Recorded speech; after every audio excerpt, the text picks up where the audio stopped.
Welcome back to Big Brave Business. I'm your host, Sarah K. Heater. Big Brave Business is a podcast where we challenge the status quo of traditional business practices. So if you're ready to challenge norms, rewrite the rules, and redefine what it means to lead with courage and integrity, then grab a notebook and let's dive in.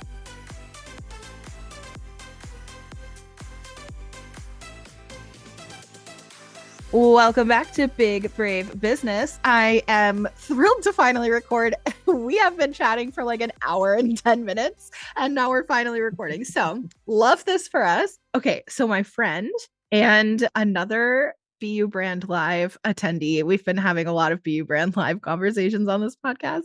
This is becoming a crossover universe where it's Big Brave Business meets BU Brand. My friend Amber Dancy. So when we met at BU Brand Live, you introduced yourself and I don't remember exactly how you said it. I wish I did, but you basically said, I'm a business coach, but not like a regular business coach. I'm a rebel business coach, or I'm like a cool business coach. And I was like, "Ooh, okay, you have my attention," because I have this podcast, and one of the things that we talk about is how like not all coaching is bad, and I'm very critical of the coaching industry. So, like the fact that you have to caveat when you introduce yourself, like, but not that kind, is like, oh yeah, we speak the same language. So I already knew I was going to like you. To give you some dear listener, to give you some insight into Amber, she shared with me that sometimes rebelling is the most practical thing you can do for your business and your life.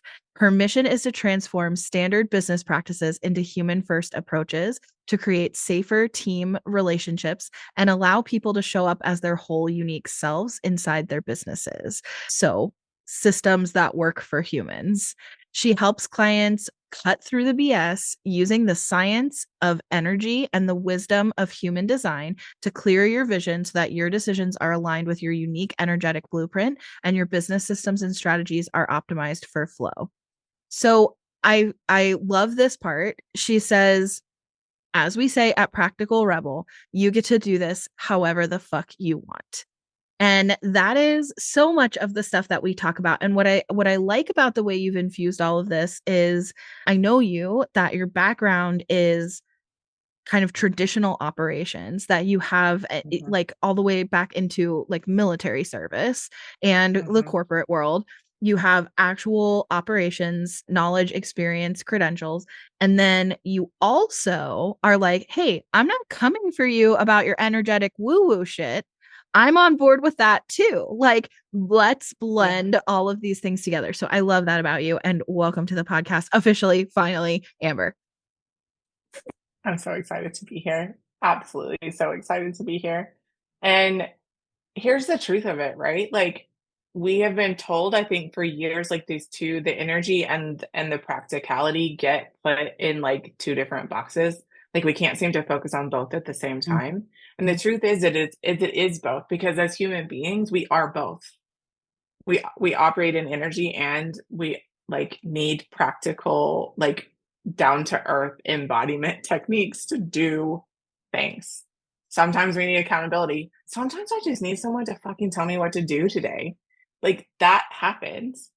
But in business, so often we put ourselves in these boxes where we feel like we can't have both, or we have to sacrifice what we really want because we have to do it this way, or so and so said that this was the only way that we could, like the only way to be successful in business is for you to do XYZ, or you have to have a podcast, or you have to sell courses, or you have to do one-to-one, or everyone has their opinion about the strategy.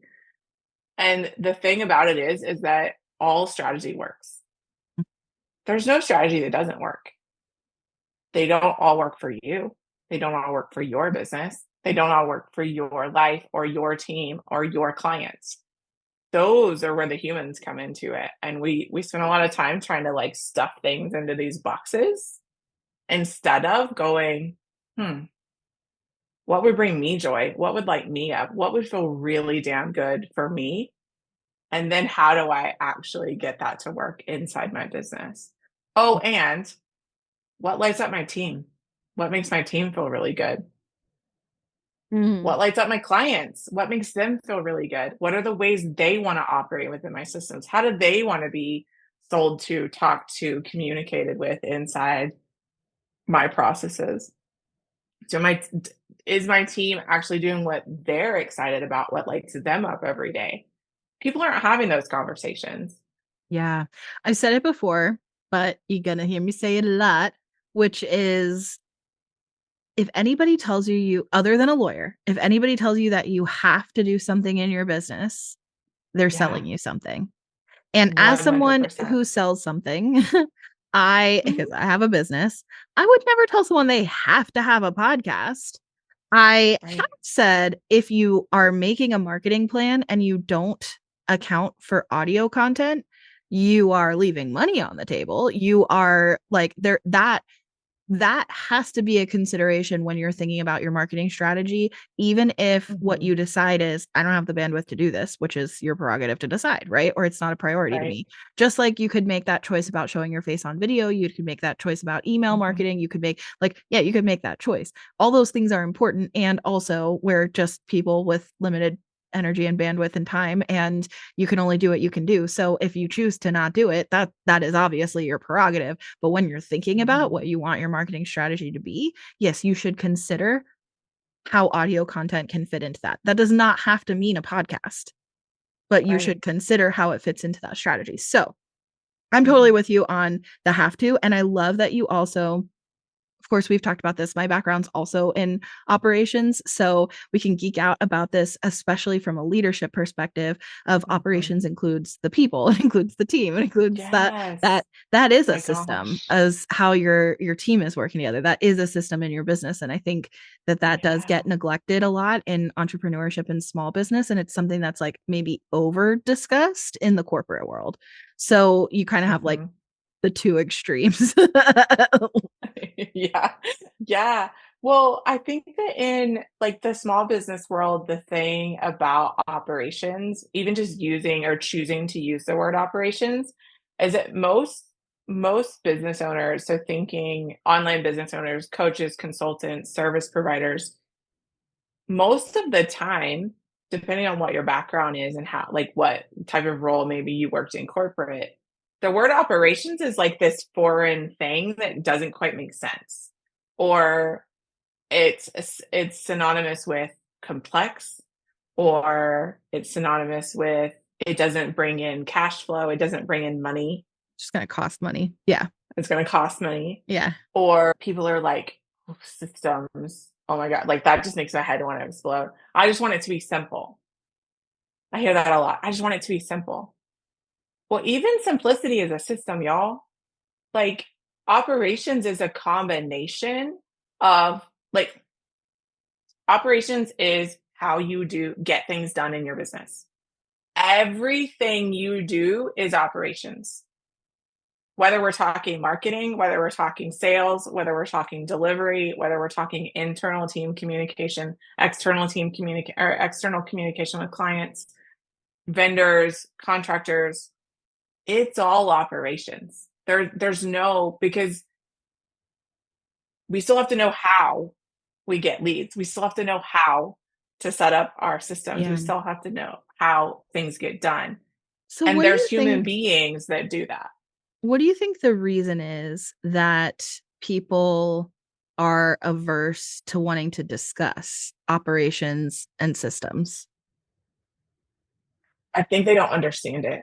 I think there's a lack of understanding of what it is that a lot of, especially if you think about coaches in particular, they know how to deliver the thing, right? They invest heavily in certifications, in getting the skill set to go create transformation in another human being. Mhm. And they're very good at that. And that's what brings them joy. That's what lights them up. And they get really bogged down by Delivery. all of the detail that it takes to actually create a contract, send an invoice, put together a system. And Schedule so the meetings, remind people schedule the they're coming, meetings. Yeah. follow up Yeah. afterwards. I mean, literally like all of the delivery. Yeah. All of the delivery. Or on the front end side, they hear the word funnel and they just literally shut down. They're like, ah. I'm like, y'all, funnels have been around for a long time. Funnels are not just bro marketing. I promise you. Like funnels are an intricate, like integral piece of marketing and it can be done in many, many, many different ways. And so to kind of come back to your original question, I really believe it has a lot to do with they just don't understand what it is. And so as human beings, the way our brains work, if we don't understand it, it becomes this unknown nebulous thing and we want to just ignore it. Or we think that it's going to make things more complex or like systems feels heavy to a lot of more creative visionary people. They're like, I don't know how to do this. What I saw was a lot of abdication of responsibility around operations. When I first started my business and was doing service provider work, that's what would happen is they were looking for someone to save them. So CEOs, business owners, coaches, consultants would be like, I just need someone to come fix it. This is not working and I need someone to come fix it. But they couldn't actually tell me what they wanted or how they wanted things to look or what they want, like realistically, even an idea of what the hope of the outcome of the experience we wanted people to have when they interacted with our business. And when you do that, the operator has no choice but to build it based off what they know and what they like and what works for them. And we're just not having the right conversation. I think we're making it more hard. We're making it more complicated than what it is. We think that operations only happens in corporate. That's not true. Every business has operations. I promise you, I could sit down and talk to anybody who actually runs a business that has sold things in the last year. You have systems and processes. They're just in your head. They're not on paper anywhere. They're not in a way that you could easily, like tangibly, like simply give them to another human being. I do think people talk about that though, because I think a big thing that people talk about is SOPs. And if you're going to hire even a VA, that you need to document how you do things. So I do think that part of the conversation people are having. I think that, but I do think there's a really big aversion to the word system. And I think there's a really big aversion to the desire to invest in support with operations. Like, I think that my experience has been that people feel like that's only an expense line. So it's really hard to feel good justifying. And it's not a low expense line because somebody who's really good and proficient at coming in and building really clean, effective systems for you and helping you even visualize what you want the operations of your business to look like and then how to implement those operations, that is a very high level of expertise that does cost money. And people would be averse to making an investment that's sizable in something that isn't directly revenue generating. With that being said, I think like a big area of opportunity is to focus on how does that affect your bottom line? Because for me, when I have expanded my team this year, and I'll just go ahead and share, I've shared a lot of, and you know what, listen, I bare my soul on these podcasts. I've gotten way too comfortable, but I have expanded my team and I've added this sales team. So at the point that this comes out, this will really have been like a year that they've been on the team. And that really shined a glaring spotlight. And I told them this before they came on. They agreed to be my guinea pigs. We're like beta testing this role so that we could expand it out and hire more people to do it, but not until we actually have systems in place in order to expand. So they're helping. Part of it was come be a guinea pig so that we can find all of the holes so that we can glare a shining spotlight on all of the things that are just in my head or really don't work. And one such thing, and this is super like transparent and vulnerable to share, but I'm gonna share it because I know so many people are in the same boat, which is because I run a multi 6-figure company and I've been in business for 5 years. And this has still been true in 2024 until 2024 is that I don't have a follow-up process for leads. So people schedule calls with me because they're interested in learning about starting a podcast. And then I give them a quote immediately after that call, and it has an expiration date on it, which it didn't used to, but that's something that came with time. Like, okay, it's got an expiration date on it. And if I really, really like the person and I eagerly hope that they sign up, I will email them one time a few days later and say, like, hey, did you look at that quote? And that is it. And sometimes people act on it right away. Enough people have acted on it right away that I built a multi six figure business. But a lot of people don't act on it right away. And Mhm. occasionally someone will pop back up in my inbox and say, like, hey, I'm interested now. And I literally don't fucking remember them. Like, I don't know who you are. I don't know when we talked. I'm trying to go back through my inbox to try to, I'm like Googling this person to see, like, will seeing their face trigger a memory? Like, I don't know them. I don't remember what their podcast idea was. I don't remember what the reason was why they didn't launch with me when we originally spoke. I didn't track any of that. I may not even remember what the lead source was of how they came to me in the first place. Don't know. So that is one thing that is like a massive, massive opportunity. People say all the time in sales, the fortunes and the follow up. Can you imagine how much Mhm. bigger my business would be if I had just been using a CRM with reminders like, hey, email this person? Hmm, Yeah. And now Yeah. that I have this sales team, I'm like, hey guys, so I do probably have some cold leads. You could go try to warm up, but I'm going to have to Yeah. dig through the archives of my email inbox to find those people so I can put them into our CRM now. That's literally Mhm. where we are. So I Mhm. say this because when it's easy to think like, oh, operations, oh, systems, that's just an expense line. But the reality is, if I hired somebody for help with this system, now I happen to also have a background in operations. So, like, I know better. I know better. It's just that you do what works. You limp along, you keep it simple. And if you're Yeah. making money, you don't change it until you need to, right? Like until it's Right. broken. So or until you expand your team. That's a big one. That's what like the incentive is, I think, for a Yeah. lot of people to start looking at their systems is like, oh shit, this doesn't work for someone other than me. So now we need to actually like look at what are we Yeah. actually doing here. So, and it can't all just live in my head because just because I remember something doesn't mean my team member is going to know. Like I Right. have to write it down somewhere and set a reminder. So, anyways, I think like with something like that, you could so easily say, if you close one additional client as a result of having a follow-up process, like that's it. That's all we're doing. We're just going to build your follow-up process. And if you close one additional client, it's going to pay for the cost of setting up that system. Like, well, Yeah. okay. Then that becomes a lot more worth it. Yeah. That brings up a really good point back to the original question, and I'm going to tie the two things together. I think the other reason why we don't business owners don't want to talk about operations is because there's this kind of stigma around structure and being over structured and wanting freedom. So I know I started my business because I wanted freedom, because I was tired of someone else telling me what I did, when I got to do it, and how I got to do it, and on whose timeline I got to do it.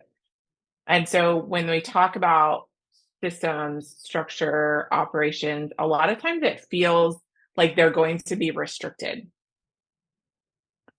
And to that, what I can say is that you're actually more restricted if every single time you go to do something, you have to remember how you did it last time because you don't have a system. You're spending way less time doing the things that you really want to do in the ways you really want to do them by not hiring the help, by not having the system, by not creating the operations, whether it's a tool, team, or a skill set. There's really like three things that come in there. And often we only think about the techie pieces or the efficiency pieces of it. We're not really thinking about operations being so much more than that. And then when you look at it, if you tie that into, oh, it's an expense. Well, how expensive is it that you're not out delivering your products? How expensive is it that you're not actually, so if you're a coach specifically or some type of service provider, if you're not either doing sales, creating content, or delivering, you're actually wasting more money than you would spend hiring a team member or hiring a professional to help you create the system to do the things. It's just not as flashy as a $10,000 or $20,000 or $50,000 launch. It's not as tangible, as immediate, as dopamine hitting as those things. And so it's like, oh, I'll do that later.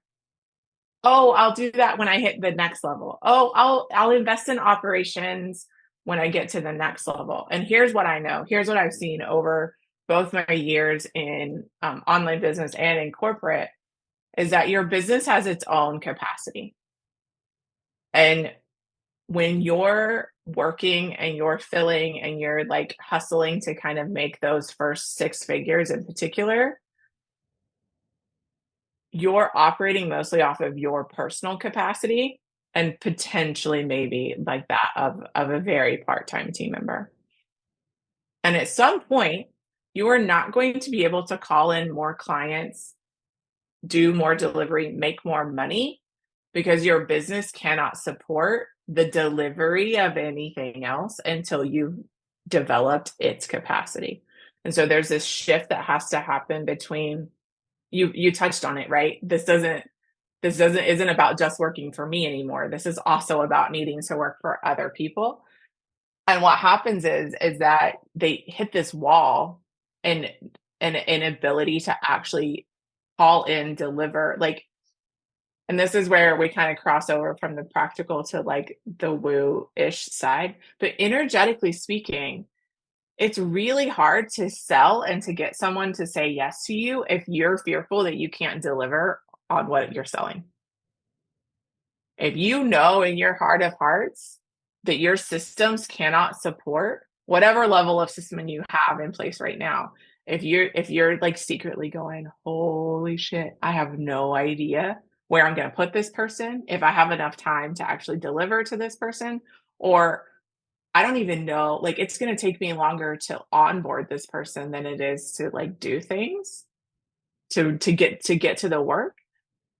Energetically speaking, you're going to have a real hard time getting someone to say yes to you because you don't believe that you can deliver.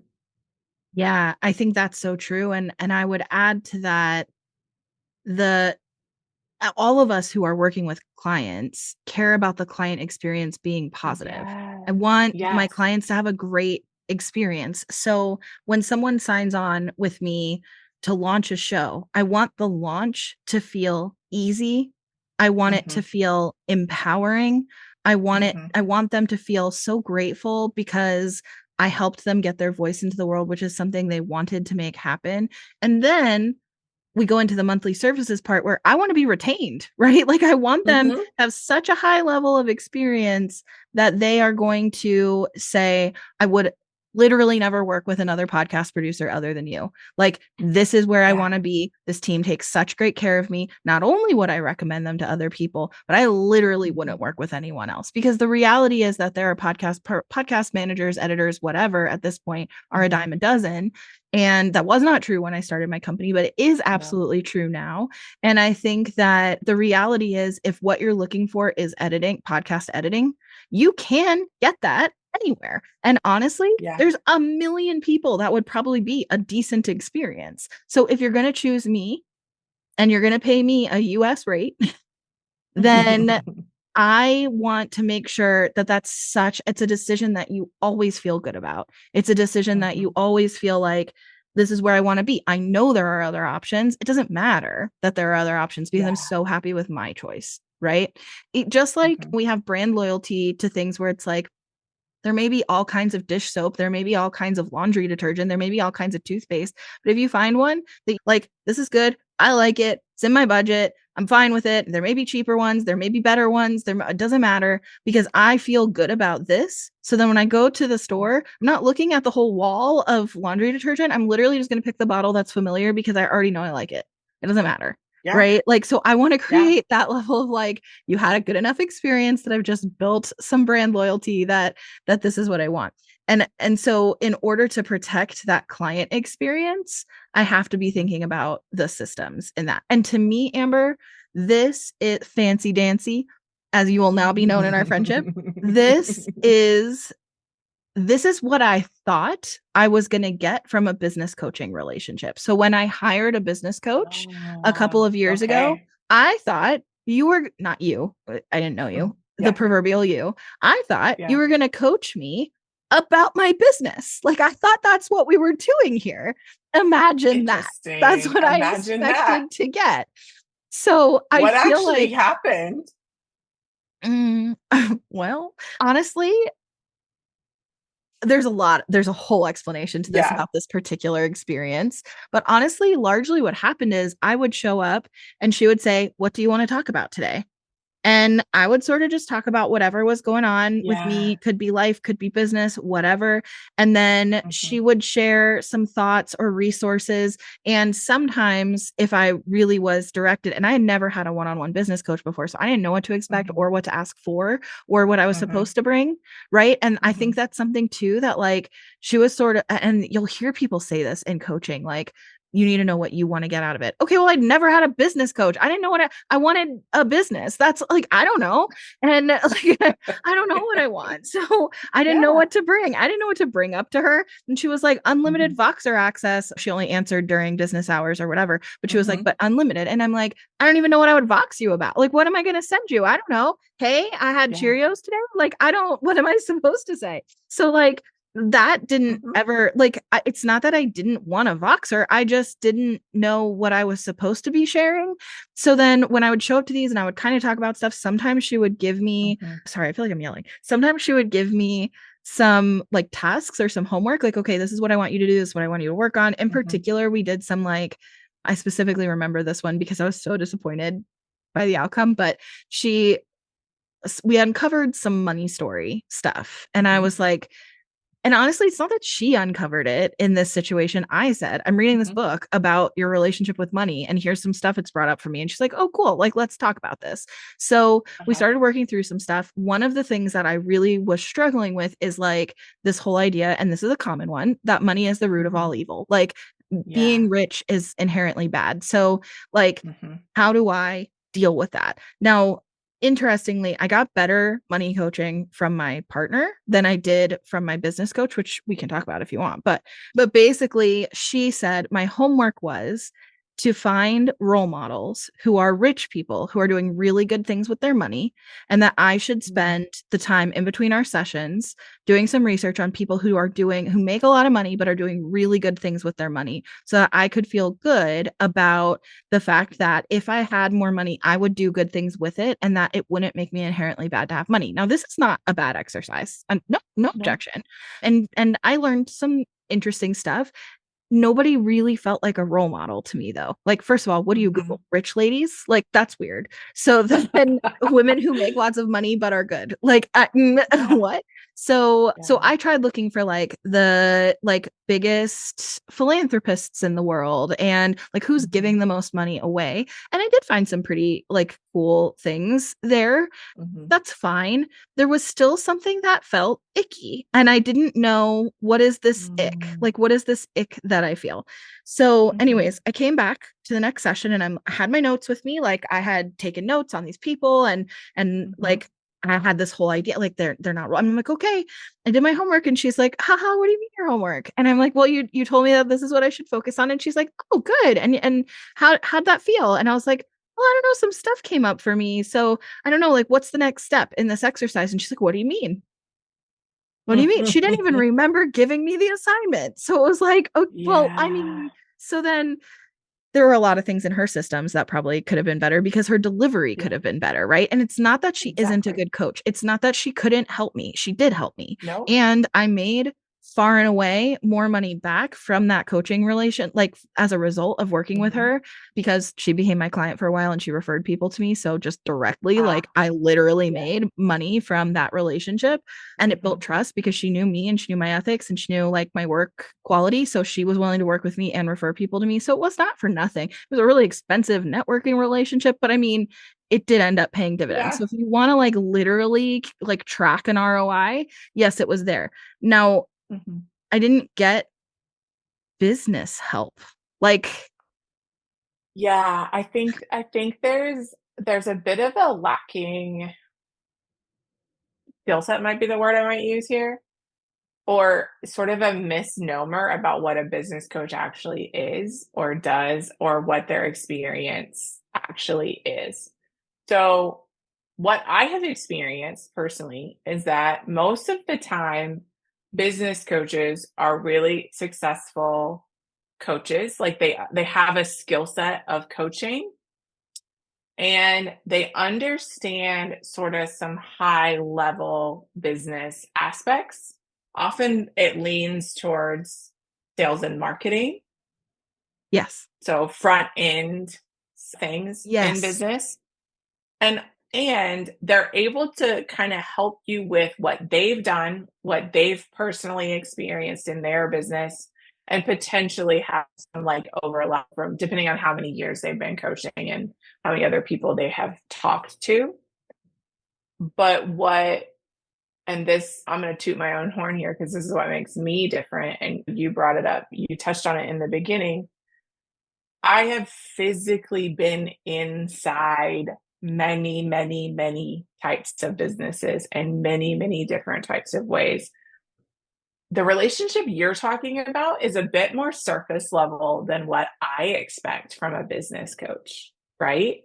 There's it's missing. What's missing is the coach is relying on you as the client to show up with a problem Right. and I didn't say, have "Help me one. with this." That's the thing. I And didn't hire a coach because I had a problem. I hired a coach yeah, because I'm good at business and I wanted to be better. But right, like, you're not right. solving a problem. Yes, you're exactly Right. And so what often is missing from a skill set standpoint is the ability and I think desire truly to not coach the human as much as look at the actual business as an entity all in itself. So this is another thing that I feel like gets really mixed up in the online world in particular is we get caught up in personal brand and we get caught up in you being the face of your business. And if you, especially if you're a coach, you are like that is real. Your relationship and how people connect with you from an audience perspective. I am not like denying that. So nobody come at me. Like seriously, that is real. But the truth is you are not your business. You are not your so business. I don't care important. how we freaking slice it. Hmm. There's two things I know. You are not your business, and your business is not your baby. Neither one of those things are true. If you're operating in that story, you are in an unhealthy relationship with your business. Yes. And that calls back to an episode from several months ago where Dee came on and talked about how founders are up to 7 times as likely to have suicidal ideation. And a huge Yes. part of the reason why is tying our identity, our worth, our value in Yes. our business. I think that is so, so, so fucking important. We have to split those things up that you are not your business. Now, you're very valuable to your business.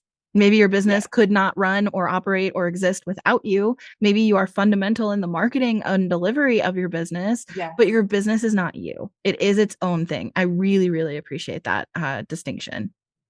Yeah. I actually have an exercise in one of my like mini retreats we do. And this has been a fundamental shift for almost all of my clients is that you're actually in relationship with your business.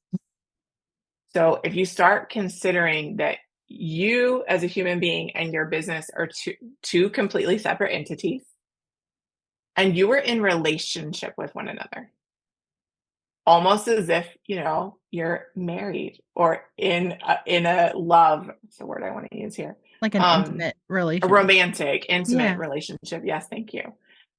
But we don't treat it like that. And so if you start really thinking about how one-sided it is, like how much you're giving and how much you're holding, how much you're literally like supporting the Mm. business as opposed to creating structures that support you as a part of the business. Because you are still a part of the business in whatever role, like whatever that varies, right? So success on that level looks really, really different for different people. Some people are like wanting to work to like have a business run without them. Some people are wanting to work to like sell a business. Me personally, I love what I do. I can't in the foreseeable future that I see right now, I'll never stop working in my business. I have no intention of ever wanting to sell or have a business that runs completely without me. Now, I want a business that allows me to take time off. I want a Mhm. business that doesn't collapse if I like take my finger off the pulse of all the things. That's important. But I will always be a service deliverer inside my business because that's what brings me joy. So I'm going to structure my business around that. Mhm. But that can't be created if the business can't hold me and my team and my clients. We usually do that backwards. Usually, the reason why business owners burn out, the reason why the suicide rates are high is both the vulnerability and the tying of the identity. And it's also just simply that you are one human being and you only have so much capacity to do so many things. Mhm. If you build in the structure, if you allow for systems and operations and team members to come in and create the business structure, you're not holding all those things anymore. The business can literally stand alone. And you get to come in and do the role that you enjoy and to be the piece that feels really fucking good to you. Yeah. And so does everyone else. Yeah.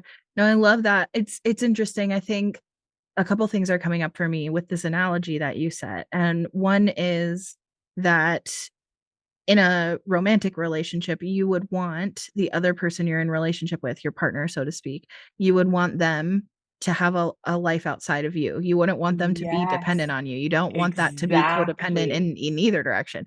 Also, you you would want your significant other to have other friends. You can't hold everything for them. Yes. Like, I can't be all things for you. I need you to have other outlets that are caring for you and Mhm, pouring into you. That's interesting. mhm. Similarly, my friend posed this question to me. It's now been a couple months, but my friend posed this question to me that really was interesting. Speaking of money stories earlier, which I did, which was about her own journey with her money story. And she said that a friend had posed a question to her.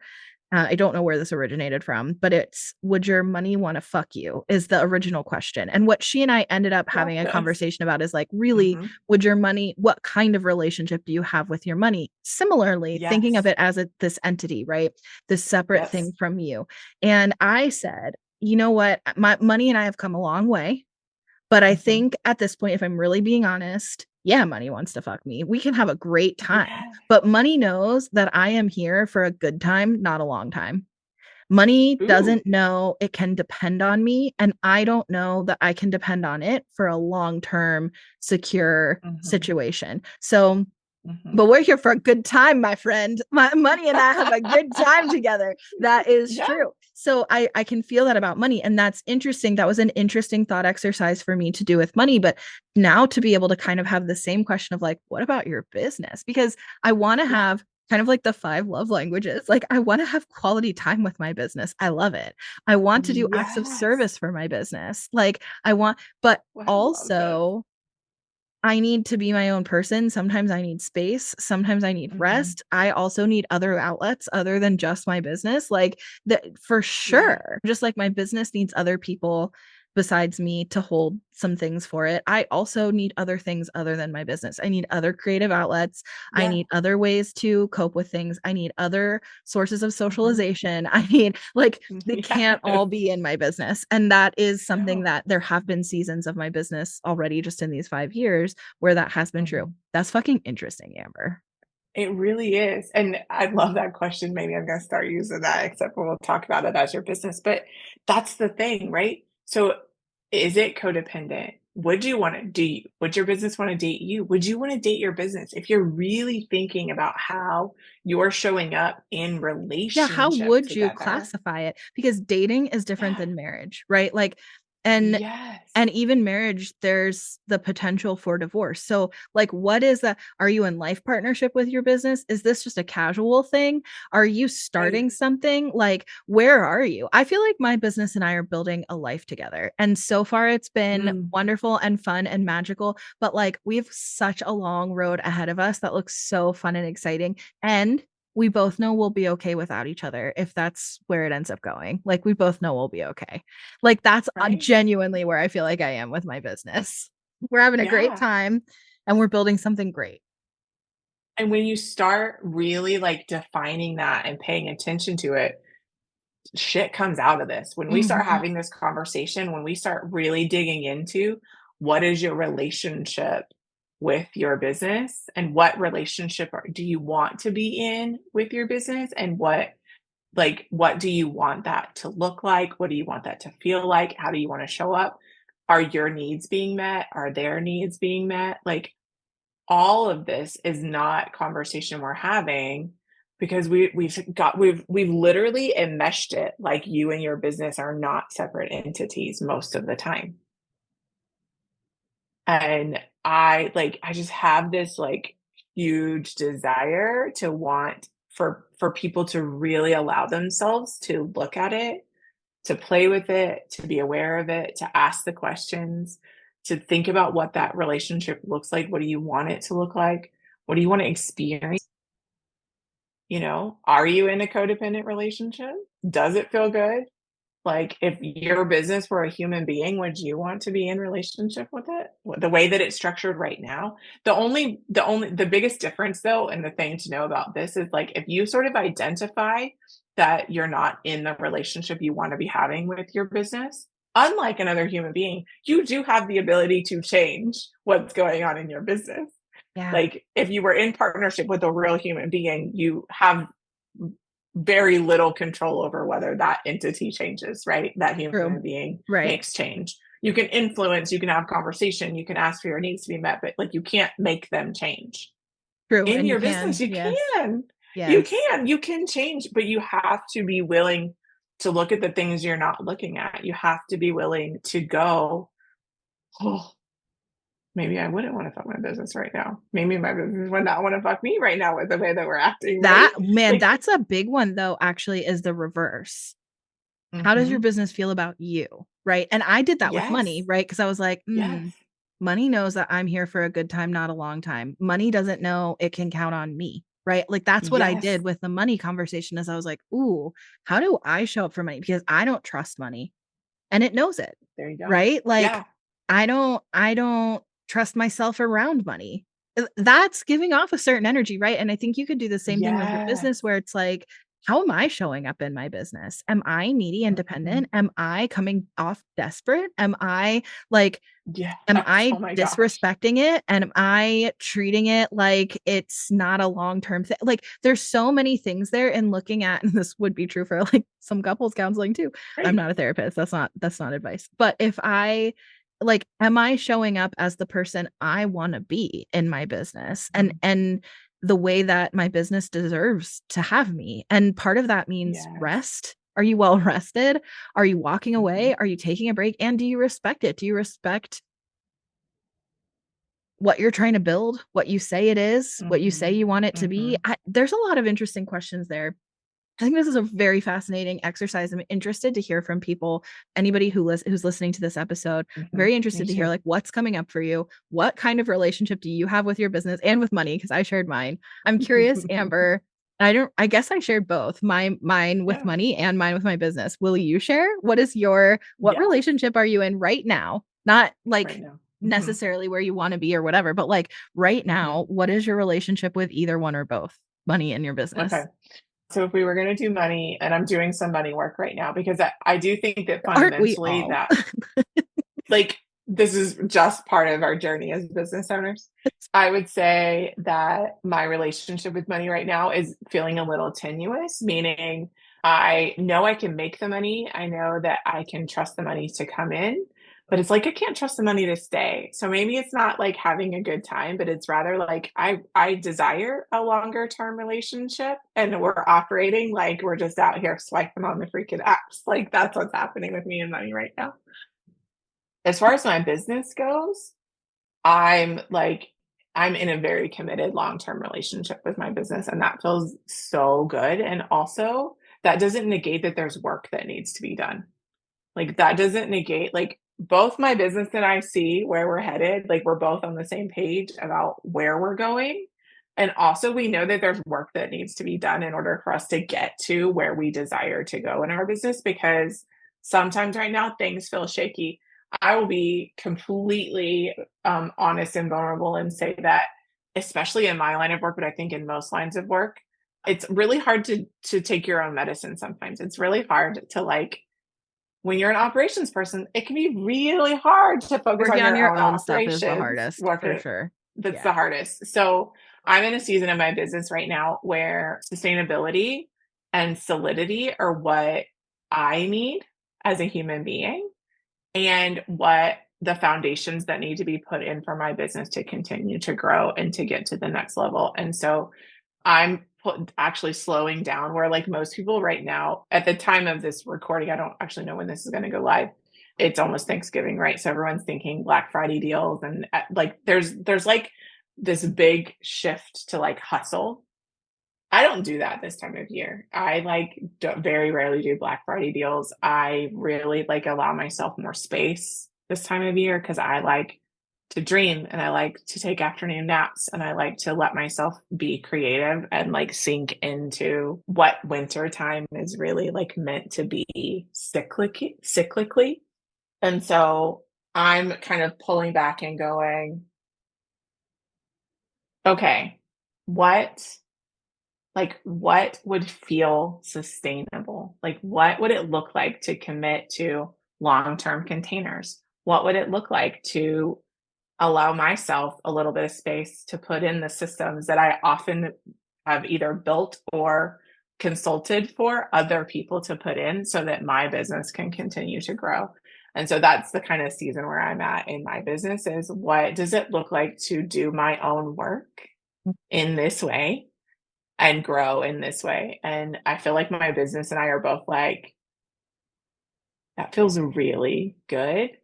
And it's not like it is exciting, but what it's not that when you say me and money are like having a good time, I'm actually not looking for that right now when it comes to like my relationship. What I'm looking for is like that grounded feeling of like being held. The one that like knows that like I can ask for my needs to be met and they're going to be either gratefully and joyfully met, or we're going to negotiate what needs to happen in order for me and you, i.e., my business, to get their needs met. And for me, that is letting go of more of the like exciting, like shiny squirrel stuff and going, what would it look like if I gave myself the time to continue to try these things and allow them to work? What would it look like if I let myself have the space to create and to grow and to love and to deliver and be so that this is sustainable, so that this is long term, so that this actually doesn't just like fall away next week, next month, next year, because I burned myself out by doing all the things everyone's doing, keeping up with the algorithm, keeping up, trying to be on every platform, trying to decide that I need to make videos and write content and be on Instagram and be on LinkedIn and be on like to just do things because someone said that I'm supposed to That do. is super interesting and gives me a lot to reflect on. I think me and my business have really both. I think we have like that long-term commitment and we got each other, right? And it's so Yeah. much like what we're doing here is not a quick fix. What we're doing here is a long plan. Like we are on a Yes. long road together. I definitely feel that. We also like to spice it up here and there with a quick shiny object, so to speak. Like Totally. my Yes. business and I, we have quickies sometimes. Like it gets hot and I steamy love in this. in certain Yes. moments, but like, but Perfect. but we know it's set against the backdrop of like this is so much bigger than that. But it's interesting Mhm. though, because with money, those questions you pose of like, what would it look like if my needs were being met? What would it look like Mhm. if I knew money had me and like Yes. if money knew I had it, right? Like what would that look like if Mhm. I were able, and that like it's not about the shiny object, it's not about the flashy thing, it's not about the Nope. quick dopamine hit, right? Right. Of that like short term intimacy. That is fascinating. And that's like kind of a mind fuck about, well, damn, I feel like I feel like I have some journaling and meditation work to do on that, because I think there's and then I'll be able to put some of that into practice. I think when it comes to money, that's a really, really fascinating thing. So yeah, this is an interesting exercise. I want to know what you're thinking. So whoever's Yeah. listening, please like get into our Yes, DMs, please. mine and Amber's, and let's like spitball about this. I want to hear where you are. Please share. This is really, really fun. I have loved this. I feel like there's so many other things we could talk about. We're just gonna have to come back. So if you Deal. want to connect with us, of course, like all of course, my info and Amber's is in the description of the episode. But I always like to end these episodes with the same question. And that is, this doesn't have to be work related, but it totally can be. What is something that is making you happy right now? Right now, for me, it is really building deep, connected relationships and having deeper conversations.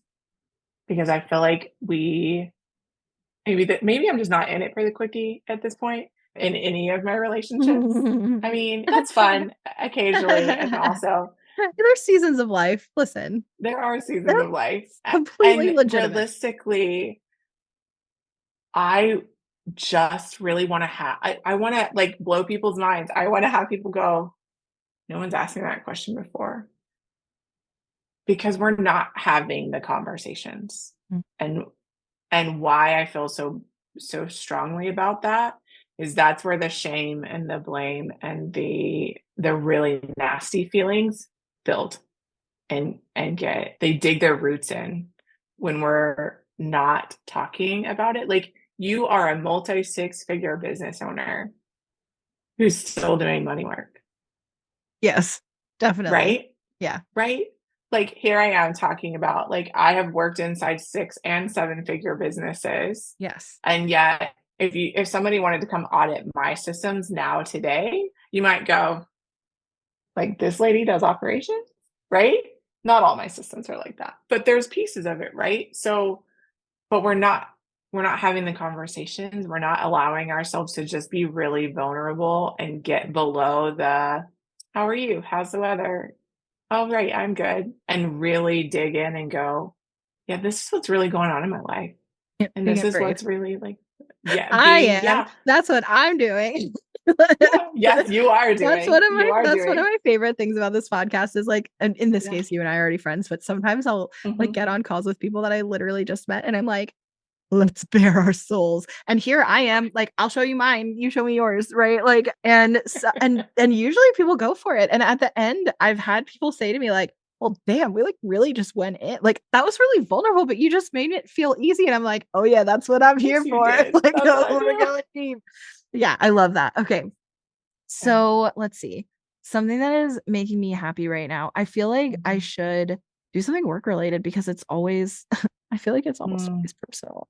But that's because I'm a whole person outside of my relationship with my Yes, you business. are.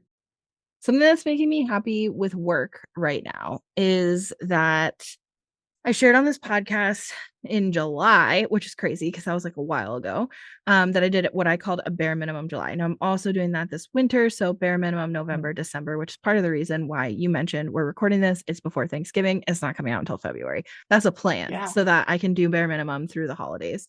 And what I realized when I did my bare minimum July is that there was a lot that could be stripped and made simpler in my business. Like a Mm. lot of things that had gotten bloated and complicated unnecessarily, Yes. and it's caused a lot of unnecessary extra work without seeing an ROI in the work. Now, there Mhm. is still part of me that thinks in 2025 that I'm going to see some ROI from the work in 2024 that didn't have a direct, like, kind of like a farmer. Yeah. Like, I was planting seeds, they're germinating or whatever the fuck seeds do. I'm not a farmer. And in 2025 there will be a harvest and it'll be bountiful. Like, there There is will part of me be. that does Yeah. really believe that will come to a certain degree, but I also know, speaking of toxic relationships with your business, it's not sustainable for me to keep doing this. It has felt Yeah. fine for the most part this year Mhm. because I love it. So, but it's Mhm. not healthy for the rest of my life. Like, I do have an actual Yes. partner who deserves to have more of me, and he's gotten a lot Yes. less of me this year when I've been in a more intimate relationship with my business than him in certain seasons. Like that's Mm, not sustainable, right? So it's not I think sustainable. that 2025 needs to look like, and kind of related to all the stuff we've talked about. 2024 was about building what I kept saying is systems, processes, and team, so that in Mm, 2025 I can step back. So yeah. now I'm actually looking at working with my team on implementing some of these things that we've been building and planning, and Mm. removing myself as a bottleneck. It's like Oh, yesterday at the that's time a we're big one. recording this, I had a conversation with a team member, and we were talking through some of the stuff that we're trying to build out these new funnels and follow-ups, which we talked about in this actual episode. Yes. And there's some stuff that they're like waiting, my team is waiting on me to approve and to rewrite. And I said, you know what? I trust you. So Oh, I need you to run with what you have and not let me be a bottleneck here. And if there is ever something that I happen to see in a funnel or whatever, or sales sequence, and I'm mhm. like, oh, I'd like to rewrite that, I will just rewrite it, or I will just send it to you and say, hey, can you update this? I think it should reflect XYZ. But I trust her or she Yeah, wouldn't be on my team. And I exactly. know that she's very good at what she does. I know she's very good at her own expertise, but she's also really knows mine. I really know I can Yeah. trust. I trust her with my clients. I certainly trust her with my copy. Like it's an email. Yeah. What's the worst thing? It's not going to cause harm. It's the worst thing Oh, that's going to happen. So it's like, we could no, have a no, no. whole podcast episode on that. We need to remove some of this bloat. We need to remove me from some of these processes that are holding you up. Like Hmm. I've become that manager that used to annoy the shit out of me to have, like back in the days when you like worked at a restaurant or whatever. And some people work at Yeah. restaurants as adults, but as a teenager, when you're Yeah. like, oh, this old lady needs to get off the line, like she's holding me up. I've become the old lady. It's fine. So I'm like, Yeah. I recognize this. And it feels really good to say, like, I trust Mm, you. I'm removing myself from this. And I feel like you don't need my approval. Just do what you need. If there is something you need from me, like you literally can't move forward without it, tell me that. mhm. Like, give me that one. But otherwise, just do it. You know what? Right now we have Yeah, nothing. So whatever you build is better. We can always improve it. It's never going to be right. perfect, even if I wrote it. Like it's not going to be perfect. So Exactly. what the fuck? Why does it need to be me? Let's just remove me as a bottleneck. So, anyways, Oh, that's bringing me joy because it's kind of been sitting on me. It's like all this stuff on my to-do list that I haven't been doing, and people need from me, and they're mhm, asking like, "What's the update? What's the update?" And I have to keep being like, "It's open in a tab on my browser, but it's not. I'm not dealing with it, right?" Like, so yeah, it feels good. I yeah, closed the tab. I was like, you know what? It's good. Go, just do it. Just go be. Go be. That feels good. That feels really good. So that's yeah, bringing me joy. And hopefully by the time this comes out, like it's functioning. It's not just a we're building it. right. It's like, oh no, we're doing it now. But Mhm. yeah, yeah. Ugh. That brings me joy to hear about business owners doing that. Like, those are the things. Yeah. Like, those are the types of conversations that, like, really, like, allow you to release being in a codependent relationship with your business, with your team, with your structures. Because you're right, you don't have to be the only. Nope.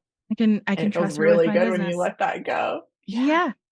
And to have somebody on your team you really trust. Like Mm, I think that's another thing too, because I've worked in so mhm. many teams myself where I wasn't trusted. So, and it's like, God, like Yes.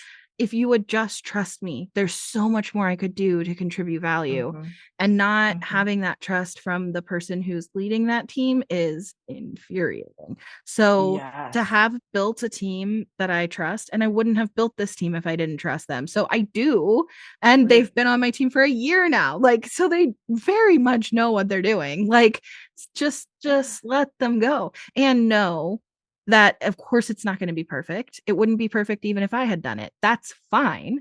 There's always room for Right. improvement. Great. If we discover something that's imperfect, we'll make it better.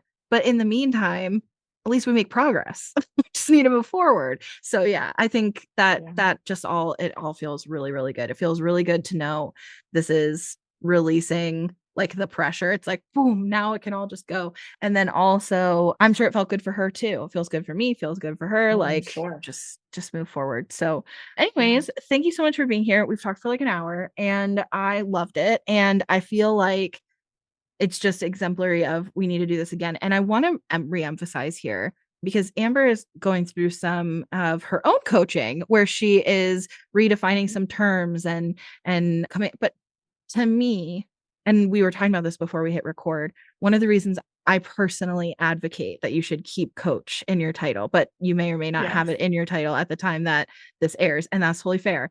But the reason why I Okay. advocate for it is because to me, these are the kinds of conversations that should take place with your business coach. You can have a life coach that Mhm. talks to you about like some of the same kind of stuff, but the Mhm. difference to me is that a business coach, a really good business coach, is going to be able to take that conversation about what kind of relationship you're in with your business, what do you want it to look like, and they're going to be able to then Mhm. double click on that and say like, how do we look at the actual behavior, systems, processes, team, Yes. etc., to build what you want this to be, to change the things that aren't serving you. Like, if your business coach can't have that level of conversation with you, Amber is a great person to talk to. And that's my best recommendation. And I think if you are listening to this and you are a business coach, or you Mhm. use that title, then I think this is something to consider as well. Like, how are you doing this with your clients? And still, Amber might Yeah. be a great person to talk to, because even as a coach, what we were saying is operations is the delivery. So you might be a great coach and you have so much to offer. But if you're realizing Mhm. like, oh, I spend a lot of time talking about like your mindset and your motivation and your like, and maybe even your Mhm. energy levels, maybe even your human design, your Enneagram, et cetera, which Yeah. we didn't even get into human design. But We maybe, didn't. maybe you do spend most of your time there, but you're not actually talking about systems, operations, processes, team, then like Amber can still help with that. So all her information is going to be in the description. Definitely, I want to have you back. I think there's a million more things we could talk about, Yeah. and I just adore you. Thanks for being here. Oh, the feeling is so mutual. Thank you so much for having me. If you're listening to this, no matter when, February, whenever it comes out, know that like I thrive on connection and conversation. So we mean it when we say we want to know what y'all are thinking. We want to Yeah. know like genuinely, please, if you like things are popping for you, whether you want to work with me or not, whether Yeah, you just want yeah. to be like friends with us or like, let us know. We genuinely want Yeah, to you can sit continue with to us. have this conversation. Yes. Please, please. That is my absolute greatest desire is for us to have the conversation, and it doesn't always have to be a paid relationship. And also, I would love to work with you, so we can talk about that too. But this is it, y'all. Like this is the work, and we don't have to make it about anything more than that. Yeah. Yeah. And I mean, for the record, Amber, I don't currently pay Amber, but in our friendship, we do talk about operations in both of our Of course we businesses. do. Of Like, yeah, it's what course we do. that's being friends with entrepreneurs. And yes, you can sit with us. So come in and slide into our DMs without having to feel like you're going to get pitched for sure. But also, yes, we obviously both take clients. Like that is also true. So both things are true. But Both things get to be true. It yes. doesn't have to be either or. It is a both and, y'all. Like that's it. Yeah. And You don't have to frankly, choose. like I would rather work with people who I consider friends than a Mhm. stranger that I don't trust. What relation next coming up next on Big Brave Business? Are you in a toxic relationship with not just your business but also your coach? Like okay. So anyways, thanks for being here, and if you're listening, thank you so much, and I will see you next week.